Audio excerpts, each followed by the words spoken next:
On va sans plus tarder ouvrir la Bible. J'aimerais le faire avec vous dans Luc chapitre 5. On va lire du premier verset jusqu'au 11e verset. Luc chapitre 5.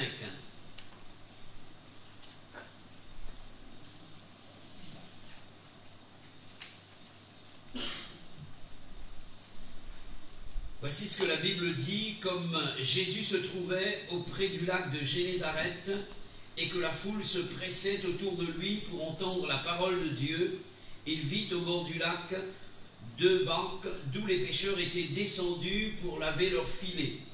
Il monta dans l'une de ces barques qui était à Simon et le pria de s'éloigner un peu de terre. Puis il s'assit de la barque, il enseignait la foule. Lorsqu'il eut cessé de parler, il dit à Simon: avance en pleine eau et jetez vos filets pour pêcher. Simon lui répondit: Maître, nous avons travaillé toute la nuit sans rien prendre, mais sur ta parole, je jetterai le filet. L'ayant jeté, ils prirent une grande quantité de poissons et leurs filets se rompaient. Ils firent signe à leurs compagnons qui étaient dans l'autre barque de venir les aider. Ils vinrent et ils remplirent les 2 barques au point qu'elles enfonçaient. Quand il vit cela, Simon-Pierre tomba aux genoux de Jésus et dit: Seigneur, retire-toi de moi, parce que je suis un homme pécheur. Car l'épouvante l'avait saisi, lui et tous ceux qui étaient avec lui, à cause de la pêche qu'ils avaient faite. Il en était de même de Jacques et de Jean, fils de Zébédée, les associés de Simon. Alors Jésus dit à Simon: ne crains point, désormais tu seras pêcheur d'hommes. Et ayant ramené les barques à terre, ils laissèrent tout et le suivirent. Amen. Le titre de mon message ce matin pour l'Église est celui-ci: l'échec est humain mais non divin. D'accord? Dieu n'a jamais échoué. Vous êtes d'accord avec cela? Alors vous dites un gros amen sur cette vérité. Dieu n'a jamais échoué. Alors dis à ton frère qui est près de toi, qui se trouve dans un problème, qui a connu l'échec peut-être, ou bien qui vit l'échec, tu lui dis de la part de Dieu que Dieu n'a jamais échoué. Alléluia! Dieu n'a jamais échoué. Et ce sera le message que j'aimerais vous apporter ce matin. L'échec est humain mais non divin. Voilà un professionnel de la pêche qui, sur le lac de Génézareth, a travaillé dur et en jetant les filets pendant toute une nuit. Mais la Bible dit ceci, qu'il n'a rien pris comme poisson. Il s'agit de Simon-Pierre. C'est vrai qu'avec lui, il y avait ses associés, mais l'auteur principal ici, en dehors de Jésus, c'est l'apôtre Pierre ici, Simon-Pierre. Il a déployé toute son énergie, il a déployé toute sa force, il a passé une nuit blanche, il a même perdu son temps, et le résultat, c'est 0. La Bible, et c'est lui-même qui va le dire à Jésus: nous avons travaillé toute la nuit, et voici le constat. Rien, sans rien prendre. Il y a comme un contraste ici, beaucoup d'efforts et rien. D'après vous, pourquoi? Parce que l'effort a été fait sans Jésus. Et c'est comme cela, malheureusement. Lorsqu'on n'a pas Jésus avec soi, dans ses entreprises, dans ses projets, dans ses choix, dans ses décisions, lorsqu'on est seul, il y aura beaucoup d'efforts et très peu de résultats, pour ne pas dire rien. C'est ce que je constate ici. L'échec total. Alors, qu'est-ce qu'il décide de faire? Je parle de Pierre, de ramener la barque à terre, la laisser au bord du rivage et de laver les filets avec l'équipe. Je connais quelqu'un qui a dû se réjouir de cet échec ce jour-là. C'est l'ennemi de Pierre, et qui est notre ennemi également, qui est l'ennemi de Dieu, l'ennemi de Jésus.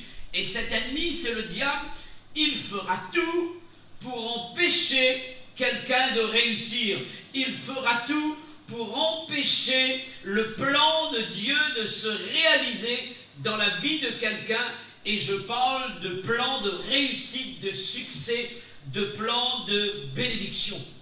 Et ici, donc, l'ennemi a dû se réjouir le fait de voir l'apôtre Pierre ici échouer et donc essuyer un échec. Le texte nous parle de Jésus qui ce jour-là va se trouver auprès du lac de Génézareth. J'aimerais dire ceci, c'est que Jésus est toujours là au bon moment. Amen. Au bon moment. Et Jésus est au bon endroit ce matin. Et nous sommes au bon endroit également. Parce que Jésus est là. Alléluia. Et je crois que ce moment-là, c'est le moment de Dieu. C'est vrai qu'il a agi hier. C'est vrai qu'il peut agir demain. Mais je dois déclarer et je dois le croire que ce moment que nous sommes en train de vivre, c'est un moment de Dieu. Jésus est là. Alléluia. La Bible dit que Jésus était sur le bord du lac de Génézareth. Que se passe-t-il? Il est dit que la foule se pressait autour de lui. Dans quel but? Dans le but d'entendre la parole de Dieu. Plaise à Dieu que nous puissions voir cela dans cette église de Saint-Pierre, dans l'église de Basse-Terre, dans l'église de Terre-Sainte, dans toutes les églises de l'île de la Réunion et du monde entier. Des gens se pressaient pour entendre la parole de Dieu. Et la Bible montre que parfois, Jésus était là dans une maison et l'espace de l'endroit là où se trouvait Jésus dans la cour ne pouvait plus contenir les personnes, et de telle sorte que certaines personnes ont amené un paralytique et ne pouvant pas aborder Jésus, ils vont découvrir le toit pour faire descendre le paralytique, tellement que la foule était dense pour entendre la parole de Dieu. Pour entendre la parole de Dieu. Une soif d'entendre Dieu, une soif de l'évangile, une soif de la parole de Dieu, un besoin de venir à la rencontre du Seigneur Jésus pour entendre sa parole. Donc les gens, la Bible dit, se pressaient autour de lui pour entendre la parole de Dieu. Il est donc impossible à Jésus, par rapport à la foule du lieu là où il se trouvait, d'apporter le message de Dieu. C'est impossible. Il est tellement pressé. Et il y a donc en face de lui la mer et la foule le presse. Et c'est impossible à Jésus de pouvoir s'exprimer à cause de la foule, à cause de cette foule qui est nombreuse ici. Il y a deux possibilités qui s'offrent à Jésus. Soit, premièrement, renvoyer la foule, et c'est l'échec pour lui. D'accord? C'est l'échec pour lui. Soit renvoyer la foule, ou bien deuxièmement, trouver une solution pour pouvoir prêcher librement la parole du Seigneur. Jésus a opté pour la deuxième possibilité. Car Jésus ne peut jamais essuyer l'échec. C'est impossible. Jésus ne pouvait pas renvoyer la foule sans nourrir cette foule, spirituellement parlant. Toi qui es venu dans ce lieu, j'aimerais te dire que Jésus ne veut pas te renvoyer chez toi sans t'avoir parlé, sans t'avoir dit quelque chose, sans t'avoir déposé dans ton cœur une parole appropriée pour ta situation, pour ton problème. Jésus, qui est Dieu, ne peut pas subir l'échec. C'était impossible à lui de renvoyer la foule et de dire « je ne peux pas prêcher aujourd'hui ». C'est impossible. C'est impossible. Voici la solution de Jésus. Il va utiliser la barque de Pierre. Pierre qui vient de connaître l'échec. Il va utiliser la barque de Pierre pour pouvoir défier un échec là. Alléluia. Et il va utiliser cette barque en guise d'estrade. Et c'est à partir de là qu'il va enseigner la foule, nous dit le verset 3. De la barque de Pierre, Jésus va enseigner la foule. Si l'échec est humain, il n'est cependant pas divin. D'où le titre de mon message, l'échec est humain mais non divin. Il ne peut y avoir d'échec en Dieu. Et ce matin, tu dois le savoir. Peut-être qu'il y a au milieu de nous des personnes qui vivent cette situation, le message ce matin. Et pour tous ceux qui connaissent l'échec en ce moment dans leur vie, ça peut être un échec dans le domaine sentimental. Ça peut être dans le domaine scolaire pour celui qui est scolarisé. Ça peut être dans le domaine professionnel. Ça peut être dans le domaine spirituel. Ça peut être également dans le domaine de la santé. J'en passe.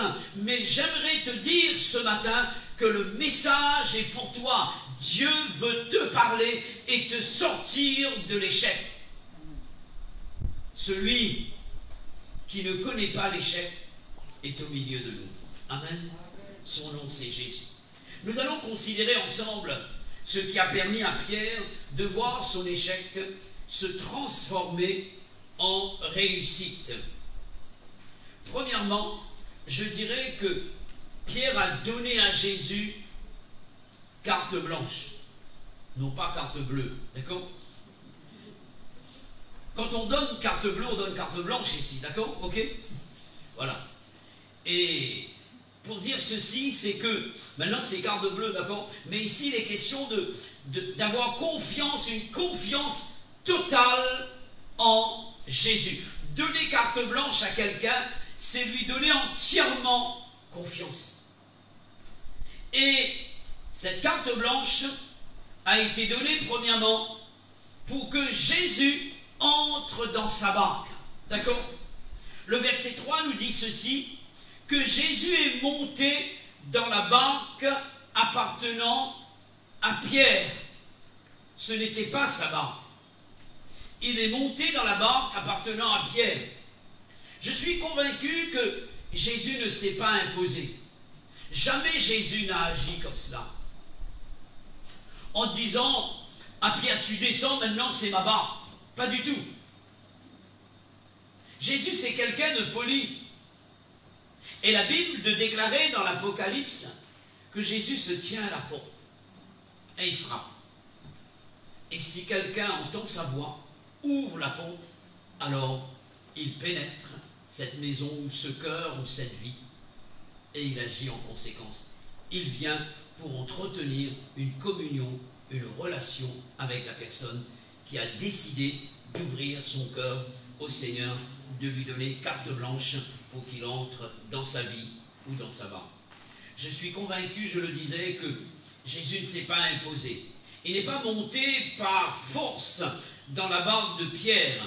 C'est certainement Pierre qui lui a donné la permission de le faire. Quel a été le geste de Pierre que j'appellerais geste d'humilité et qui a permis à Jésus de monter dans sa barque? J'aime bien ce verbe, le verbe monter. Le verbe monter.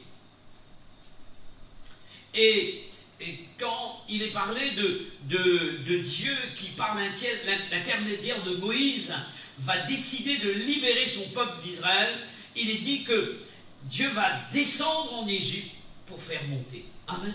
Pour faire monter. Et ici, le verbe c'est monter, d'accord?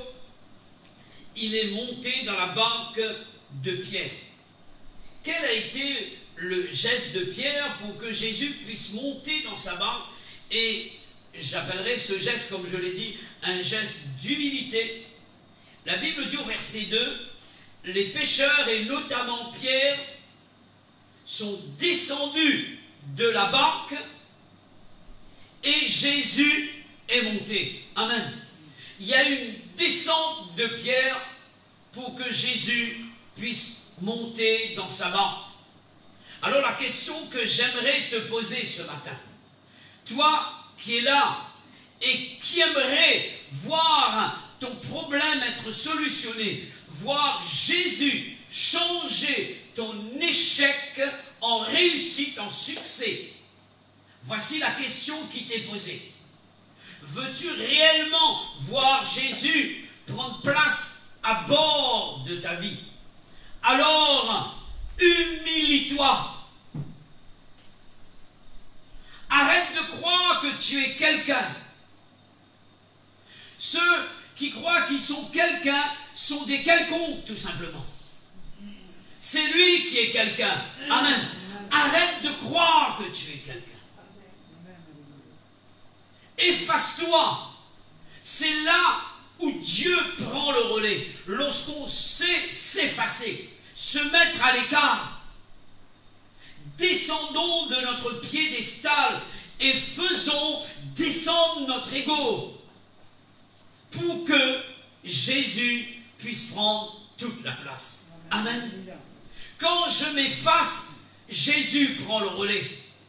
Si je me mets en avant, Jésus ne bouge pas. Il nous laisse faire. Et il attend que nous essuyions l'échec pour nous faire comprendre que sans lui, nous ne pouvons rien faire. C'est là que la personne généralement s'humilie, réalise qu'il n'est rien, alors il donne à Jésus le feu vert, il donne à Jésus carte blanche pour lui dire « tu fais comme tu veux ». Alléluia.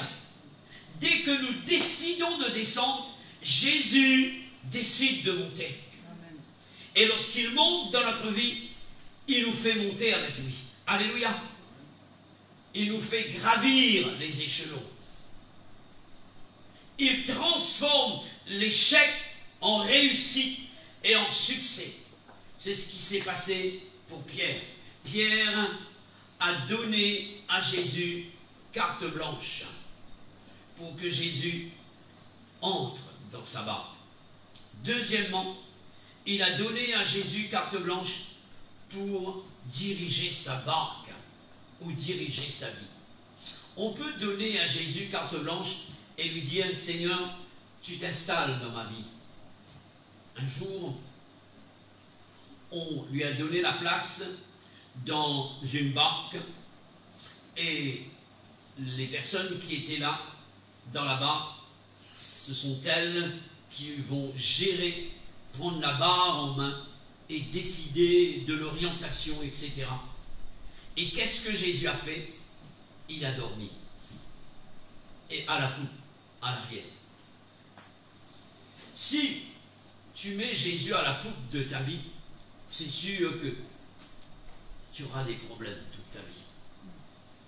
Mais Jésus a permis que la tempête souffle et lui il dormait. C'est à ce moment bien précis, lorsque le problème arrive, que les disciples vont venir réveiller Jésus en lui disant « Maître, ne t'inquiètes-tu pas de ce que nous périssons ?» C'est bizarre, hein, maître. Ils déclarent que Jésus est leur maître, mais ce sont eux qui dirigent là-bas. Et souvent, et Jésus va faire des reproches à certains disciples. Vous m'appelez Seigneur, Seigneur, et vous ne faites pas ce que je vous demande. En fait, vous n'avez pas besoin de moi. C'est juste une formule. C'est juste une manière protocolaire de faire les choses. En fait, c'est toi-même qui dirige ta vie. Et tu appelles Jésus Seigneur. Et ici, je vois que Pierre a donné carte blanche pour que Jésus dirige sa barque. Premièrement, je parlerai d'une direction qui va dans le sens des priorités de Dieu. Pierre n'a pas cherché sa priorité à lui. Et il est dit dans la deuxième partie du verset 3, je reprends cette pensée, Jésus le pria de s'éloigner un peu de terre de la barque, et de la barque, il enseignait la foule. La priorité des priorités pour Pierre, c'était quoi? C'était d'avoir une pêche fructueuse, n'est-ce pas? Parce qu'il est rentré bredouille la nuit. Et Jésus a une priorité. Ce n'est pas la priorité de Pierre. Pour lui, la priorité des priorités, c'est de prêcher la parole de Dieu. Alléluia. Parfois, notre priorité, c'est le miracle. Non, il n'y a pas de miracle sans la parole. Et il y a des pseudo-évangélistes qui passent leur temps pour prier seulement pour des malades, pour apporter quelques bénédictions. Mais l'essentiel n'y est pas, la parole n'y est pas. Et ça, c'est l'essentiel, la parole. Et la priorité pour Jésus, c'était d'apporter l'enseignement, de prêcher. Et il donne une direction à la barque de Pierre. Et à Pierre, il le pria de s'éloigner un peu de terre pour qu'il puisse enseigner la foule. Et Pierre ne va pas regimber. Pierre avait ses priorités, mais il a préféré se laisser diriger par celle de Dieu. J'aimerais vous dire une chose, lorsqu'on s'occupe des affaires de Dieu, Dieu s'occupe de nos affaires. Tu dois faire un bilan de ta situation. Pourquoi l'échec? Pourquoi le problème? Est-ce que Dieu a toute sa place dans tes affaires? Est-ce que tu t'occupes des affaires de Dieu en priorité? Ou bien ce sont tes affaires personnelles qui priment? Voici ce que Jésus dira. Cherchez premièrement le royaume et la justice de Dieu. Et toutes ces choses, toutes les bénédictions temporelles vous seront données par-dessus. Matthieu chapitre 6, verset 33. Je suis en train de vous parler de Pierre qui donne carte blanche à Jésus pour diriger sa vie. Et premièrement, une direction qui va dans le sens des priorités de Dieu. Alléluia. Deuxièmement, une direction qui va à l'encontre de la logique humaine. Dans le verset 4, voici ce que la Bible dit. Lorsqu'il eut cessé de parler, donc après l'enseignement, il s'adresse à Simon-Pierre et lui dit, avance en pleine eau et jetez vos filets pour pêcher. La première logique ici, qui c'est qui s'adresse? Je parle d'une manière humaine, d'accord? On met de côté la divinité de Christ pour l'instant, d'accord? On va parler d'une manière humaine. Qui c'est qui s'adresse à Jésus, à Pierre, pardon? C'est un charpentier, d'accord? Qui ne connaît pas la pêche. Jésus était un charpentier de métier, d'accord? Et on l'a appelé également le charpentier dans certaines versions de Bible, ou bien le fils du charpentier Joseph, d'accord? Pierre était un professionnel de la pêche. Alors que Jésus n'est qu'un charpentier, et je m'adresse à la manière humaine, d'accord? Et ici, un charpentier demande à un pêcheur qui a travaillé et qui est professionnel, qui a travaillé toute la nuit sans rien prendre, d'avancer en pleine eau pour pêcher. En tant que professionnel, et je parle d'une manière logique maintenant, Pierre, qui avait travaillé toute la nuit, avait suffisamment jeté le filet et n'est rien pris. Il aurait pu dire à Jésus, ce n'est pas à toi de m'apprendre mon métier. Je suis un loup des mers et je connais cela de long large. Là où j'ai échoué, tu ne peux pas toi réussir. Pierre s'est laissé faire. Pourquoi? Parce qu'il a compris qu'en face de lui, il n'y avait pas un homme. Il n'y avait pas qu'un charpentier. Il y avait la sagesse personnifiée. Celui qui connaît tout. Celui qui connaît tout. En face de lui, il y avait Dieu. Et il va faire taire sa logique pour donner à Jésus carte blanche. Il a compris que celui qui lui parlait était Dieu. Et aussi que l'échec ne peut être divin. Jésus ne peut pas se tromper. Jésus ne peut pas l'induire en erreur. Jésus ne peut pas, une fois de plus, le pousser à l'échec. C'est impossible. C'est impossible. Souvent, notre logique nous empêche de voir la gloire de Dieu. Nous voulons raisonner sur la parole de Dieu.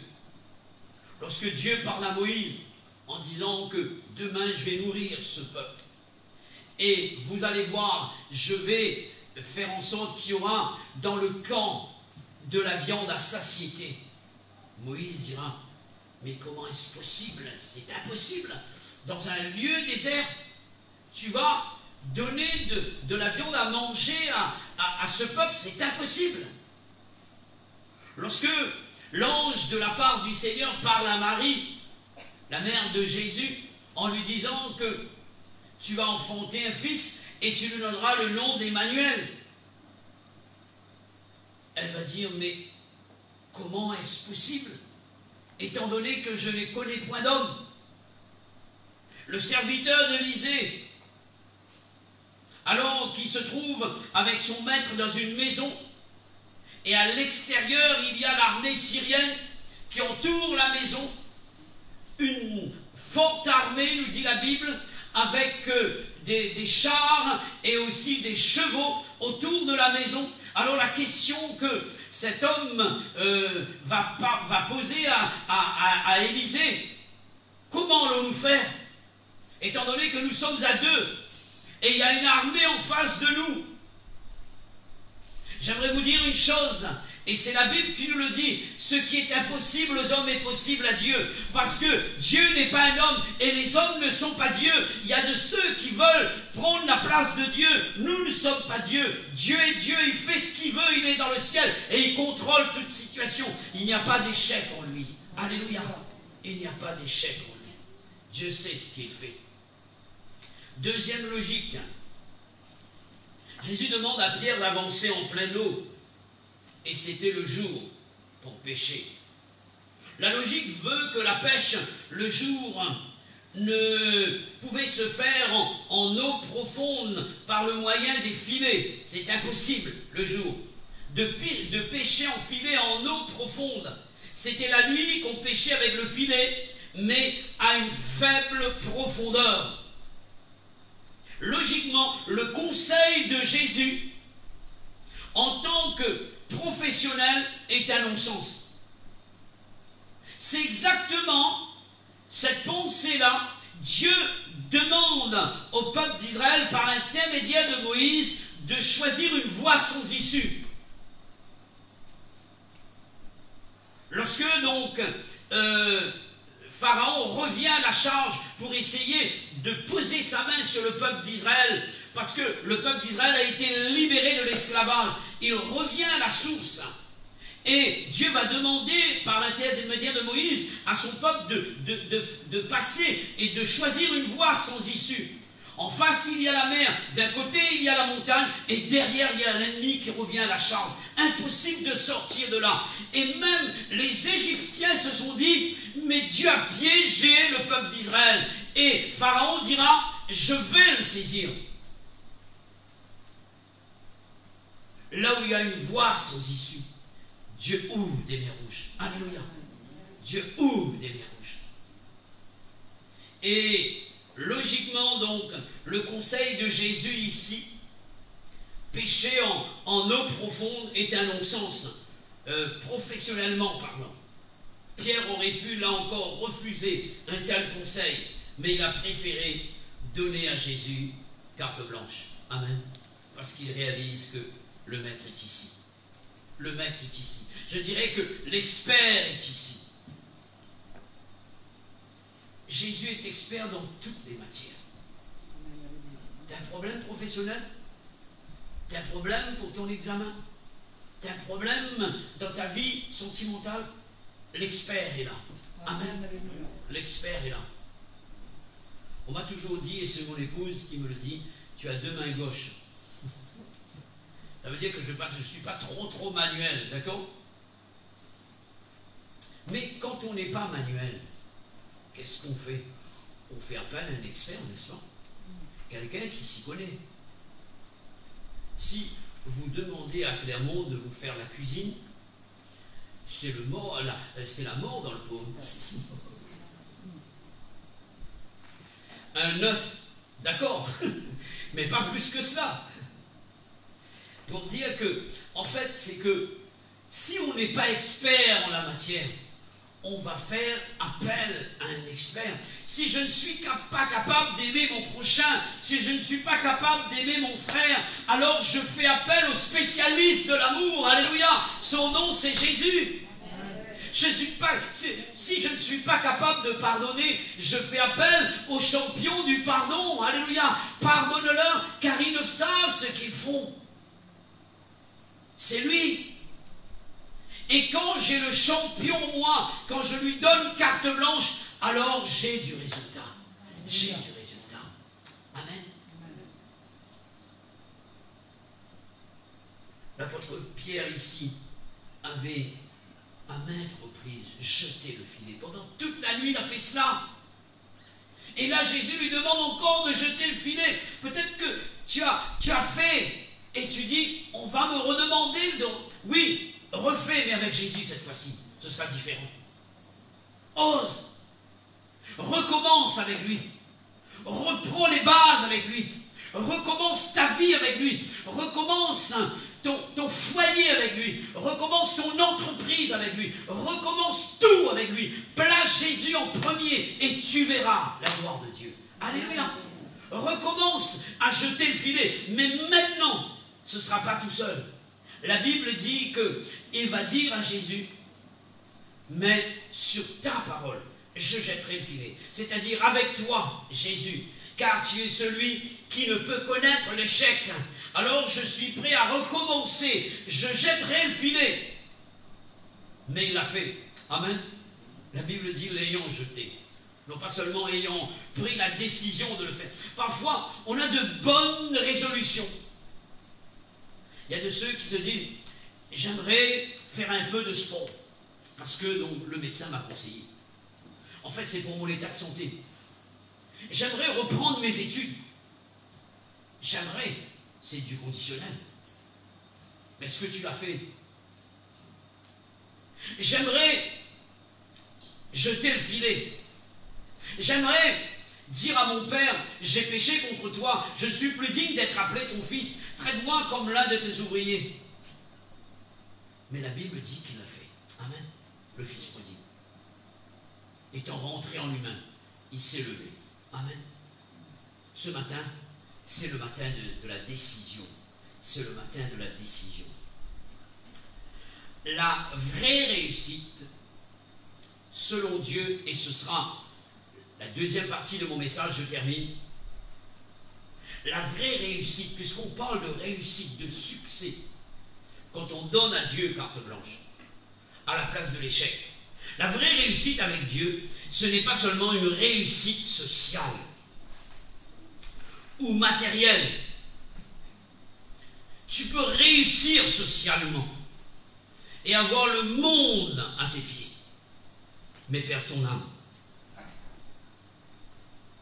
Pour Dieu, la réussite matérielle ne suffit pas. Il peut nous bénir matériellement.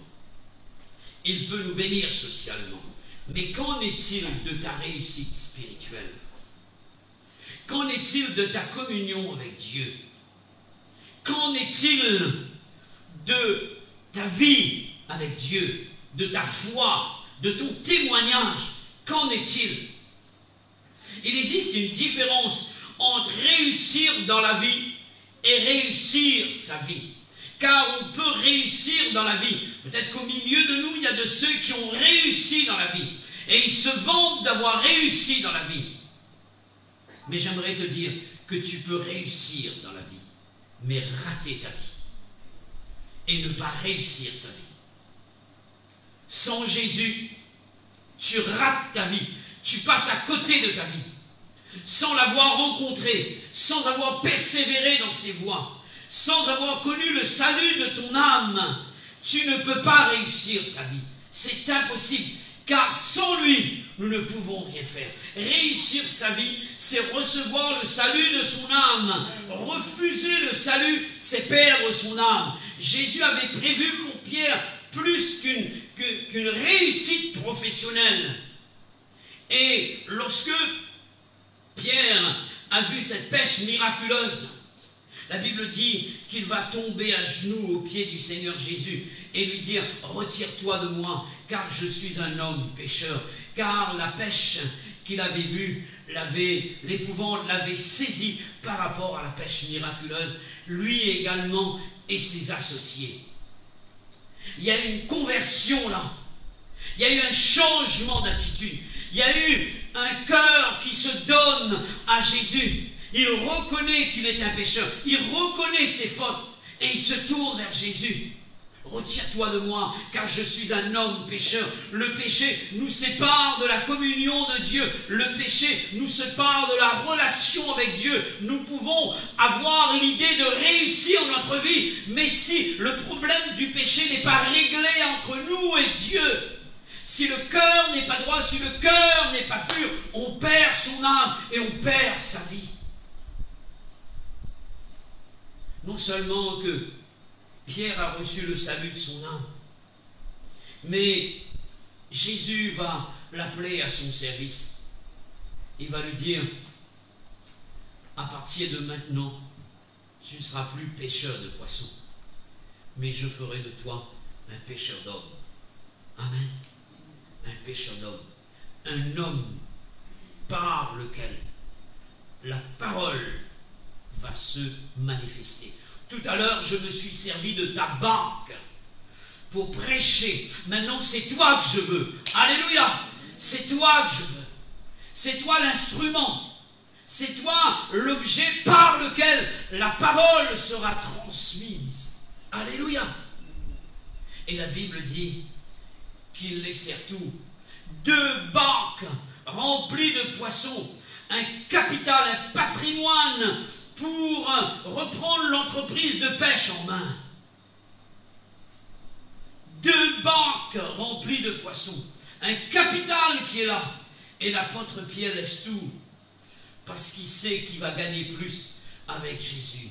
Non pas peut-être matériellement, mais spirituellement. Il sait que les trésors de Dieu sont supérieurs aux trésors de la terre. Alors il laisse tout et suit Jésus. Amen. Je conclus. Si nous voulons donner à Jésus carte blanche, il peut nous donner plus que ce pourquoi nous sommes venus. Amen. Pierre, lorsqu'il a demandé à Jésus d'entrer dans sa barque CP pour que Jésus lui donne de voir la pêche miraculeuse, mais Jésus lui a donné plus que cela. Amen. J'étais venu pour être guéri, parce que pour la première fois, j'ai pénétré une salle, et c'était cette salle-là, justement. Mais Dieu avait prévu plus que la guérison. Il avait prévu pour moi la délivrance de mon âme, le baptême dans le Saint-Esprit, un service pour lui. Je ne savais pas que toutes ces choses m'attendaient. Je ne savais pas.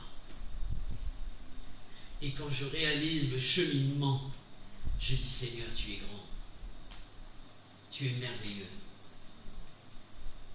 Il y a quelqu'un qui me connaissait, c'est Serge.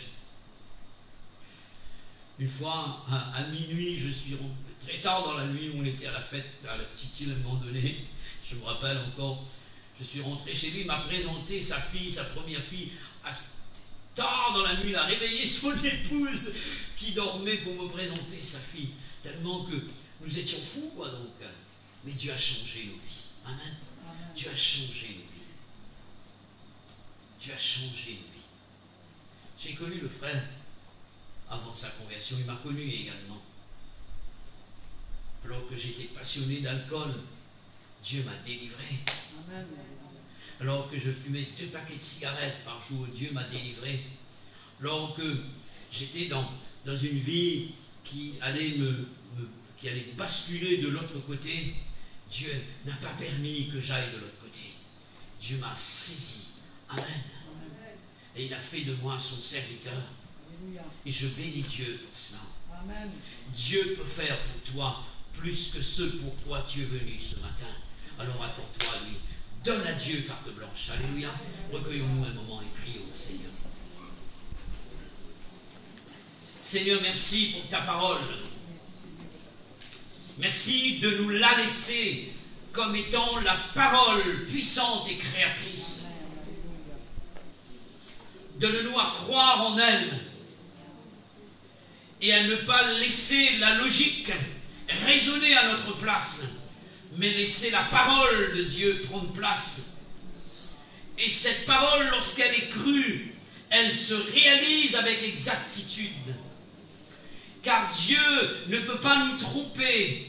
Il n'y a pas d'échec chez lui. Nous pouvons essuyer des échecs, mais nous ne sommes pas des échecs.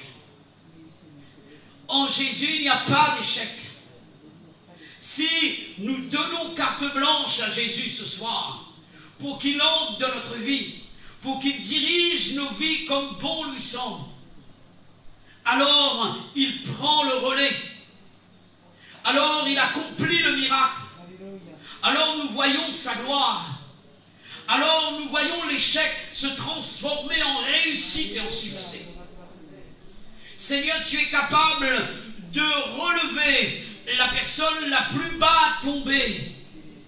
Tu es capable de tendre la main à quelqu'un qui est en train de plier sous le poids de son fardeau.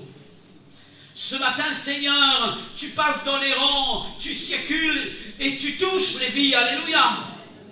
Ce matin, tu accomplis tes desseins parce que la foi est manifestée.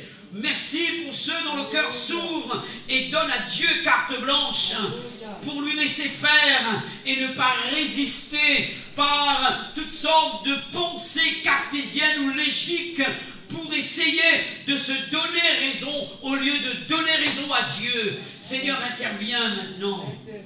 Brise les chaînes. Agis maintenant. Et accomplis le miracle au nom de Jésus. Alléluia.